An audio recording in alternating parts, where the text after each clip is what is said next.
4356. Энэ тоонд 3-ын тоо ямар утгын орныг илэрхийлж байгааг олцгоё. Энэхүү тоог бодохдоо өгөгдсөн тоогоо маш сайн зөв ойлгох хэрэгтэй. Энэхүү тоогоо задлаад биччихвэл илүү амархан болох болно. Одоо энэ тоогоо би өөр өрөнгөөр биччихье. 4356. Үнийг задлаад биччихье. Тэгэхээр 4000 дээр нэмдэг нь 300,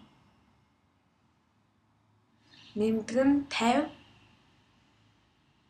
нэмдэг нь 6. Ингээ харангуут 4356 болж байгаамаа. Одоо өөрөөр задлж үзье. Энэ тоонд 4000-ийн орон, 1000-ийн орон, нэмдэг нь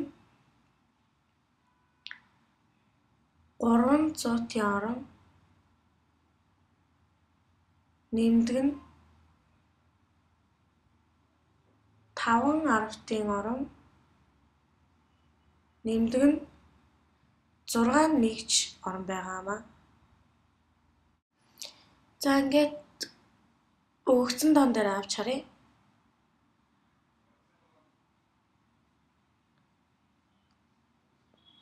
Дөрвийн тоо бол 4000-д 300-д 510-д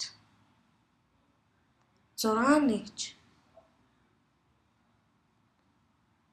Одоо ингээд 3-ын тоо ямар утгад оршиж байгааг олцгоё.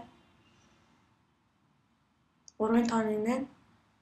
Манай 3-ын тоо маань 100-ийн орон дээр оршиж байна. Хэрвээ 3-ын орон 4 байсан бол 400, 5 байсан бол 500 гэх маягаар болох ёстой. Ингээ манай хариу маань 3-ын тоо 100-ийн оронд байгаа гэсэн үг юм аа.